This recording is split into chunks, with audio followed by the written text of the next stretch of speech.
प्यारे विद्यार्थियों, मैं डॉक्टर नेमीचंद कुमावत, सहायक आचार्य हिंदी विषय, राजकीय महाविद्यालय की इस बीए पार्ट सेकेंड विषय हिंदी साहित्य के द्वितीय प्रश्न पत्र की इस ऑनलाइन कक्षा में आप सभी का हार्दिक अभिनंदन और स्वागत। प्यारे विद्यार्थियों, आपका जो इस द्वितीय प्रश्न पत्र का जो पाठ्यक्रम है महर्षि दयानंद सरस्वती विश्वविद्यालय अजमेर द्वारा जारी, उस पाठ्यक्रम में दो पाठ्य पुस्तकें आपके लगाई गई है, जिसमें एक तो आपके उपन्यास हैं जो मेहंदी को रंग मर्दुला सिन्हा जी के द्वारा लिखा हुआ, और दूसरी पुस्तक आपके कथा साहित्य यानी एक कहानी संग्रह है जिसमें 9 कहानियाँ संकलित की गई है। इन दोनों पाठ्य पुस्तकों पर आधारित आपके प्रश्न बनेंगे और 100 अंकों का ये प्रश्न होगा। और इस कहानी संकलन से 2 व्याख्याएं और एक उपन्यास से 1 व्याख्या आएगी। आपके 30 अंकों की तो 3 व्याख्याएं हो गई, और कहानी संग्रह से 2 प्रश्न होंगे आलोचनात्मक, और एक उपन्यास से 1 आलोचनात्मक प्रश्न होगा।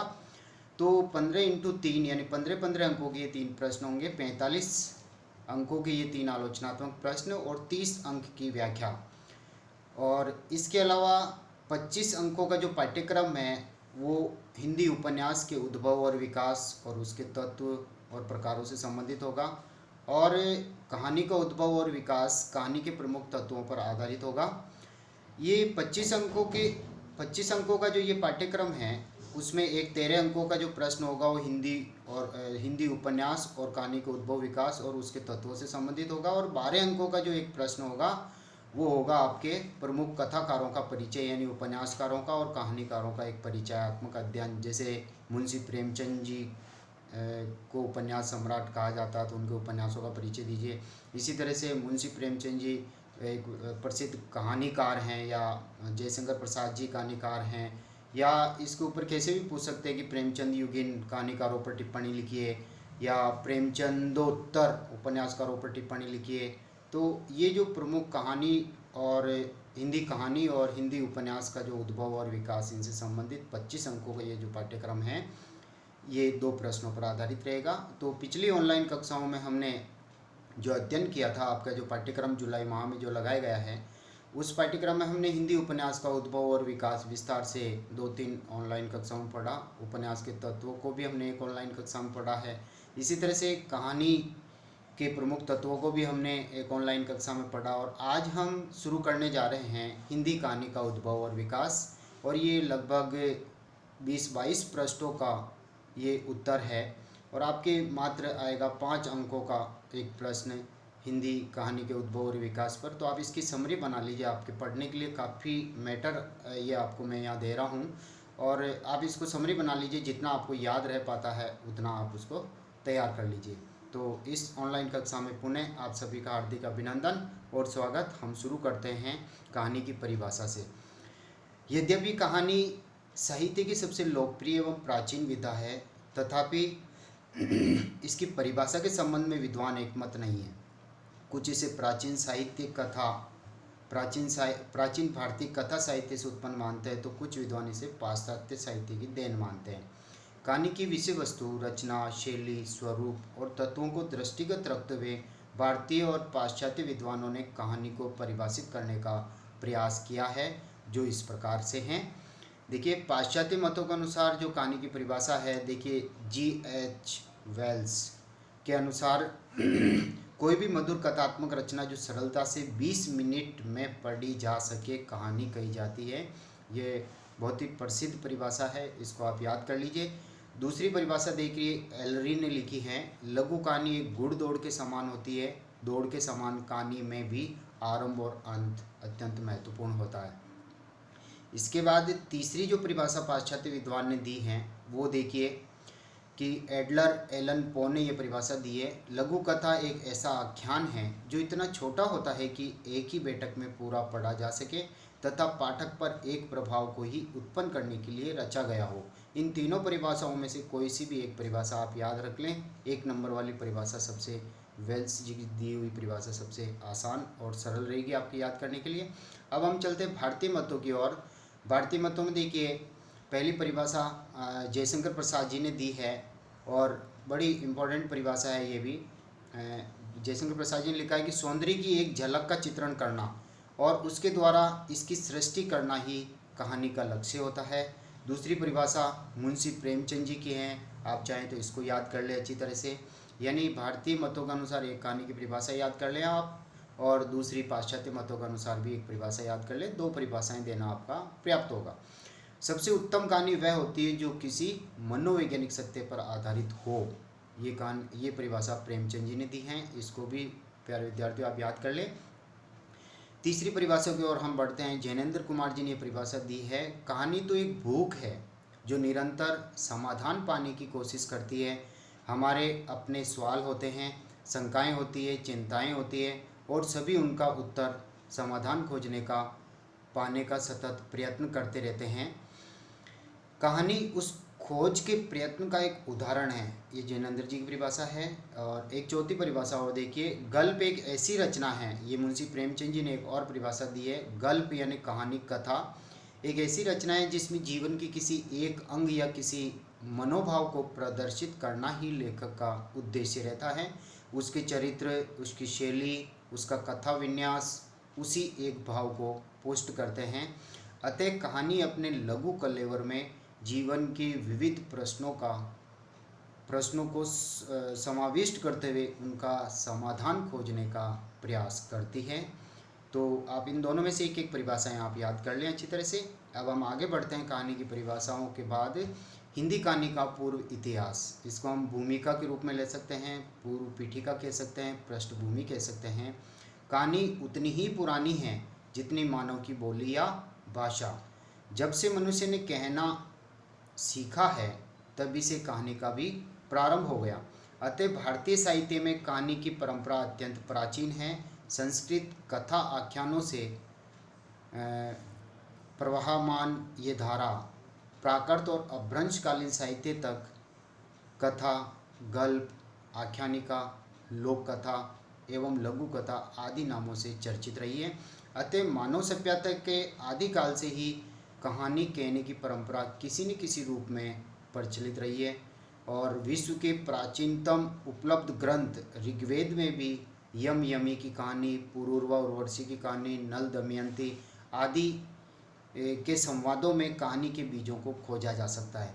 तब से लेकर अब तक कहानी ने अनेक पड़ाव डाले हैं, यानी अनेक मोड़ पार किए हैं, और आज कहानी सभ्य मानव की जिंदगी के विविध पक्षों का यथार्थ चित्रण करने में अत्यंत सशक्त विधा के रूप में इसकी गणना हो रही है। बाबू गुलाब राय जी ने इस संदर्भ में कहा है कि भारतीय कहानी भारत की पुरानी कथा कहानियों की संतान है, किंतु विदेशी संस्कार लेकर आई है। कहने का तात्पर्य यह है कि हमारी अब की कहानियों का आरंभिक रूप भारतीय रहा है, परंतु वर्तमान रूप पश्चिम की ही देन है। वास्तव में फ्रांस और रूस के क्रमशः मोपासा चेखक ही आधुनिक कहानी के पिता हैं। इन्हीं से वर्तमान कहानी का प्रारंभ होता है। लेकिन कुछ विद्वान जो कहानी का प्रारंभ प्राचीन भारतीय कथा साहित्य से जोड़ते हैं, इनके मतानुसार हिंदी कहानी का उद्गम स्रोत को गुणाढ़ द्वारा रचित वृहद कथा, कथा सरित सागर, पंचतंत्र कथाएं, हितोपदेश, जातक कथाएं आदि से जोड़ते हैं। कुछ विद्वान गोकुलनाथ कृत 84 वैष्णवन की वार्ता, 252 वैष्णवन की वार्ता को हिंदी का पहला कहानी संग्रह मानते हैं, किंतु वास्तव में ये कहानियाँ नहीं होकर के जीवनियाँ हैं। इन कथाओं में कथा तत्व ही मुख्य था और ये मनोरंजन का साधन थी। कल्पना का प्रयोग अपनी चरम सीमा पर था। तत्व चिंतन, नीति, ज्ञान, वैराग्य, प्रेम, साहस आदि इनके उद्देश्यात्मक विषय होते थे। आज कहानी के पाठक अन्य सभी विधाओं की तुलना में सर्वाधिक हैं। आज की हिंदी कहानी में युग बोध की क्षमता सबसे अधिक दिखाई देती है। हम आगे बढ़ते हैं। कहानी की कुछ और परिभाषाएं एक तो आपके सामने हैं। कहानी एक सूक्ष्मदर्शी यंत्र है जिसके नीचे मानवीय अस्तित्व के दृश्य खुलते हैं। हिंदी के प्रसिद्ध कवि एवं कथाकार अज्ञेय जी ने परिभाषा दी है। आधुनिक कहानी साहित्य का एक विकसित कलात्मक रूप है जिसमें एक कल्पना शक्ति के सहारे कम से कम पात्रों और चरित्रों के द्वारा कम से कम घटनाओं और प्रसंगों की सहायता से मनोवांछित कथानक, चरित्र, वातावरण, दृश्य अपने प्रभाव की सृष्टि करता है। ये श्री कृष्णलाल जी ने परिभाषा दी है। लेकिन आप पूर्व में जो परिभाषाएं मैंने अभी बताई हैं पाश्चात्य विद्वान और भारतीय विद्वानों में से एक एक परिभाषाएं आप याद कर लें। आगे बढ़ते हैं हम। हिंदी की पहली कहानी। तो हिंदी की जो पहली कहानी है उसके बारे में काफ़ी मत विभिन्नता चल रही हैं, विद्वान मतैक्य नहीं है। किसी भी विधा के समुचित अध्ययन अन्वेषण की बात तब तक पूर्ण नहीं होती जब तक कि उसकी पृष्ठभूमि जिसके माध्यम से वह वर्तमान तक पहुंची है का अध्ययन नहीं किया जाए। गुणाढ्य की वृहत कथा, सोमदेव के कथा सरित सागर, क्षेमेंद्र की वृहत कथा मंजरी, दंडी की 10 कुमार चरित्र और बाणभट्ट की कादम्बरी और कालिदास का अभिज्ञान शकुंतलम नाटक, हितोपदेश तथा जातक कथाएं, पंचतंत्र, बेताल पच्चीसी और लोक कथाएं आदि में भी कथा तत्व के बीज हमें मिलते हैं। अतः कहानी अन्य भाषाओं में भी बहुत समय से किसी न किसी रूप में मिलती रही है, लेकिन खड़ी बोली हिंदी में कहानी लेखन का श्री गणेश 20वीं शताब्दी में ही मिलता है, इससे पूर्व नहीं। हिंदी की पहली कहानी कौन सी है इस संबंध में विद्वान एक मत नहीं है। हिंदी में जब गद्य लेखन का विकास हुआ तभी से कहानी भी लिखी गई है। 4 गद्य लेखक हुए हैं। चारों गद्य लेखक इस प्रकार हैं यहाँ पर। लल्लू लाल जी ने प्रेम सागर लिखा, सदल मिश्र जी ने नासिक केतोपाख्यान लिखा, मुंशी सदा सुख लाल जी ने सुख सागर लिखा और इंसा अल्लाह खां जी ने रानी केतकी की कहानी ये लिखी है। आदि को कुछ विद्वान कहानी का आरंभिक रूप मानते हैं। ये प्रेम सागर, नासिक केतोपाख्यान, सुख सागर और रानी केतकी की कहानी को विद्वान कहानी का आरंभिक रूप मानते हैं। दूसरी ओर भारतेंदु जी ने भी एक कहानी लिखी है, एक अद्भुत अपूर्व स्वप्न, तथा राधाचरण गोस्वामी जी की यमलोक की यात्रा। और इसके साथ ही साथ इसके अनंतर राजा शिव प्रसाद सितारे हिंद जी ने राजा भोज का सपना का भी उल्लेख किया जा सकता है, क्योंकि ये इनकी इम्पोर्टेंट है। इनमें कहानी की रोचकता मिलती है, लेकिन कल्पना तत्व की अधिकता है तथा कहानी तत्वों एवं मौलिकता का इनमें सर्वथा अभाव देखा जा सकता है। इस काल में पंडित गौरी दत्त जी ने एक कहानी लिखी है, टक्का कमानी और देवरानी जेठानी की कहानी, तथा फौज हुसैन की 4 दरवेश आदि का नाम भी लिया जा सकता है, लेकिन इनका मूल उद्देश्य मनोरंजन और उपदेश देना ही रहा है। हम आगे की ओर बढ़ते हैं। आधुनिक ढंग की कहानियों का प्रारंभ आचार्य शुक्ल ने सरस्वती पत्रिका के प्रकाशन काल से माना है। शुक्ल जी ने प्रारंभिक कहानियों का विवरण इस प्रकार दिया है। प्यारे विद्यार्थियों, सरस्वती पत्रिका का प्रकाशन 1900 ईस्वी में होता है और 1902 ईस्वी में महावीर प्रसाद द्विवेदी जी इसके संपादक बनते हैं। और इस पत्रिका में जिन जिन कहानियों का प्रकाशन हुआ था उन्हीं में से विद्वान हिंदी की प्रथम कहानी मानते हैं। तो सही तरीके से हिंदी की पहली कहानियाँ जो है वो इनमें से हैं। देखिए, इंदुमती 1900 ईस्वी में किशोरीलाल गोस्वामी जी ने लिखी थी और ये शेक्सपियर जी के टेम्पेस्ट के आधार पर लिखी हुई है। और गुलबहार 1902 ईस्वी में किशोरीलाल गोस्वामी जी ने ये लिखी हैं। तो इंदुमती और गुलबहार ये 2 कहानियाँ हिंदी की पहली कहानियों के रूप में हैं। इसी तरह से प्लेग की चुड़ैल 1902 ईस्वी में लाला भगवान दास जी ने लिखी। एक टोकरी पर मिट्टी माधव प्रसाद सप्रे जी ने लिखी। 11 वर्ष का समय 1903 ईस्वी में आचार्य शुक्ल जी की भी ये कहानी है, इन्होंने लिखी हैं। और पंडित और पंडितानी 1903 ईस्वी में गिरिजा दत्त वाजपेयी। और दुलाई वाली 1907 ईस्वी में कहानी लिखी गई है बंग महिला, जिसका पूरा नाम है श्रीमती राजेंद्री बाला बोस। तो प्यारे विद्यार्थियों, ये सभी कहानियाँ सरस्वती पत्रिका में प्रकाशित हुई है। अतः शुक्ल जी के अनुसार हिंदी के प्रथम कहानीकार श्री किशोरीलाल गोस्वामी जी सिद्ध होते हैं। इसको आप अच्छी तरह से याद रखें। अब शोध कार्यों से स्पष्ट हुआ है कि नए ढंग की नई कहानी माधव प्रसाद सप्रे द्वारा रचित एक टोकरी भर मिट्टी है, जो 1901 ईस्वी में प्रकाशित हुई है। उपरोक्त सभी कहानियों को विद्वान अलग अलग हिंदी की प्रथम कहानियाँ मानते हैं। अतः हिंदी कहानी साहित्य में वह दिन गौरवशाली दिन था जिस दिन सन 1900 ईस्वी में सरस्वती मासिक पत्रिका का प्रकाशन आरंभ हुआ, जिसमें हिंदी की ये कहानियाँ प्रकाशित होने लगी थी। इसके साथ ही हिंदी में मौलिक कहानियों का श्री गणेश होता है। हिंदी कहानी का जो उद्भव और विकास है उसको हम सुविधाजनक दृष्टि से 4 भागों में बांट सकते हैं। प्रेमचंद पूर्व युगीन कहानी 1900 ईस्वी से 1916 ईस्वी तक, और प्रेमचंद युगीन कहानी 1916 से 1936 तक, प्रेमचंदोत्तर हिंदी कहानी 1936 से 1950 तक, और नई कहानी या जिसे कह सकते हैं समकालीन कहानी वो 1950 से अब तक। इन 4 कालखंडों में हम हिंदी कहानी के उद्भव और विकास को पढ़ेंगे। वस्तुतः इन सभी में आप देख रहे हो कि प्रेमचंद जी महत्वपूर्ण हस्ताक्षर हैं। प्रेमचंद जी से पूर्व की कहानी, प्रेमचंद युगीन कहानी, प्रेमचंदोत्तर कहानी और नई कहानी या समकालीन कहानी। तो प्रेमचंद जी के नाम से हिंदी कहानी और हिंदी उपन्यास का उद्भव और विकास जुड़ा हुआ है। हम आगे की ओर बढ़ते हैं हिंदी कहानी की विकास यात्रा, जिसमें पहला प्रेमचंद पूर्व हिंदी कहानी 1900 ईस्वी से लेकर के 1916 ईस्वी तक। इस काल में हिंदी कहानी अपना स्वरूप ग्रहण कर रही थी, उसकी शिल्प विधि का प्रयोग हो रहा था और नए नए विषयों पर कहानियाँ लिखी जा रही थी।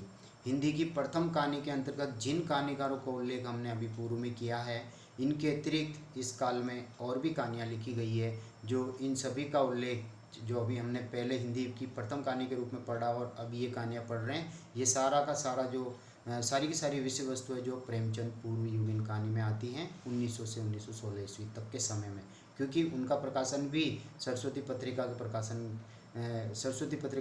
1900 ईस्वी में हुआ था और उसी में ही उन कहानियों का प्रकाशन हुआ था और वो 1900 के आसपास की ही है। इसमें देखिए मैथिली शरण गुप्त जी ने 99 का फेर 1910 ईस्वी में कहानी लिखी। जयशंकर प्रसाद जी ने एक ग्राम कहानी लिखी 1911 ईस्वी में प्रकाशित हुई। माधव प्रसाद मिश्र जी की मन की चंचलता, इसी तरह से वृंदावन लाल वर्मा की राखी बंद भाई और नकली किला, विश्वम्भरनाथ शर्मा कौशिक जी ने रक्षाबंधन लिखी। इसी तरह से ज्वाला दत्त शर्मा की मिलन कहानी, विश्वम्भरनाथ जीजा की परदेशी, राधिका रमन प्रसाद की कानों में कंगना जो हिंदू पत्रिका में 1913 ईस्वी में प्रकाशित हुई थी। चंद्रधर शर्मा गुलेरी जी की उसने कहा था 1915 ईस्वी में प्रकाशित हुई। इनकी 2 अतिरिक्त कहानियाँ भी हैं, सुखमय जीवन और बुद्धू का कांटा, उसने कहा था कहानी से ये बहुत चर्चित हुए हैं। राधाचरण गोस्वामी की यमपुर की यात्रा, भारतेंदु जी की कुछ आप बीती कुछ जग बीती, केवल प्रसाद सिंह की आपत्तियों का पहाड़, दामोदर राव की आत्मकथा, गिरिजा दत्त वाजपेयी की पति का पवित्र प्रेम आदि इस काल की कहानियाँ उल्लेखनीय हैं। तो जिन कहानियों का उल्लेख हमने प्रथम कहानी के रूप में किया था 7-8 कहानियों का, और ये 13 कहानीकार और इनकी कहानियाँ, ये सारा का सारा सारी की सारी विषय वस्तु जो है प्रेमचंद पूर्व युगीन कहानी में आती है। जयशंकर प्रसाद जी की जो इंदू पत्रिका है उसमें भी अनेक कहानियाँ प्रकाशित हुई, इसलिए इस काल को सरस्वती इंदू काल कहना भी समीचीन होगा, यानी उचित होगा, क्योंकि सरस्वती पत्रिका और इंदू पत्रिका में इस युग की कहानियाँ यानी प्रेमचंद पूर्व युग की कहानियाँ प्रकाशित होती थी। जयशंकर प्रसाद ने समय समय पर अनेक कहानियाँ लिखी हैं। इनके कहानी संग्रह इस प्रकार हैं: छाया, प्रतिध्वनि, आकाशदीप, आंधी और इंद्रजाल, ये 5 कहानी संग्रह इनके जो प्रकाशित हुए थे। हिंदी कथा यात्रा के इस चरण में कहानी अभी बाल्यावस्था में ही थी। प्रेमचंद जी के आगमन से ही हिंदी कहानी एक सशक्त विधा बनी है। केवल गुलेरी जी यानी चंद्रधर शर्मा गुलेरी जी और जयशंकर प्रसाद जी की कहानियाँ ही कथा के मानदंडों पर खरी उतरती हैं। इस काल की कहानियों में तत्कालीन समय की समस्याओं को समझने तथा चित्रित करने का भरसक प्रयत्न हुआ है। शिल्प की दृष्टि से इस समय की कहानियों में मौलिकता का प्राय अभाव है, तथापि आगामी विकास के लिए इन कहानियों ने बुनियाद का काम किया है, यानी नींव रखी है एक तरह से। सरस्वती पत्रिका के संपादक आचार्य महावीर प्रसाद द्विवेदी जी ने अपने अथक परिश्रम एवं अपनी मौलिक प्रतिभा से अपने समय की हिंदी भाषा को व्याकरणिक दृष्टि से परिष्कृत एवं परिमार्जित करने का सराहनीय कार्य किया। साथ ही वे स्वयं तो बहुत अच्छा लिखते ही थे, अन्य लेखकों को भी हिंदी रचनाएं लिखने के लिए सदैव प्रेरित करते थे। हिंदी कहानी कला की उत्पत्ति, प्रयोग और आरंभ तीनों ही दृष्टि से सरस्वती का नाम अमर रहेगा। कहानी को जनप्रिय बनाने में सरस्वती के बाद इंदू पत्रिका का नाम आता है, जिसमें जयशंकर प्रसाद जी ने नए कहानीकारों का आविर्भाव किया है। इस काल के कहानीकारों में राष्ट्रीय एवं सुधारवादी चिंतन के साथ साथ सामाजिक चेतना थी, इसलिए इस युग की कहानियों में हिंदू समाज में व्याप्त वर्ण व्यवस्था का विरोध किया गया, धर्म की भावना का खोखलापन उजागर किया गया, सामंतवाद का जो ह्रास हो रहा था उसको उजागर किया है, आधुनिक शिक्षा के प्रचार प्रसार को बढ़ावा देते हुए संबंधित गुण दोष इसमें आए हैं, यानी अनेक सामाजिक समस्याओं और राजनीतिक समस्याओं को इन कहानियों में उभारा गया है। प्यारे विद्यार्थियों, आज की इस ऑनलाइन कक्षा में हम इतना ही पढ़ेंगे। अगली जो ऑनलाइन कक्षा हमारी होगी उस कक्षा में हम प्रेमचंद युगीन हिंदी कहानी जो 1916 ईस्वी से 1936 ईस्वी तक ये युग प्रचलित रहता है, उसके बारे में हम विस्तार से अध्ययन करेंगे। जय हिंद, जय भारत।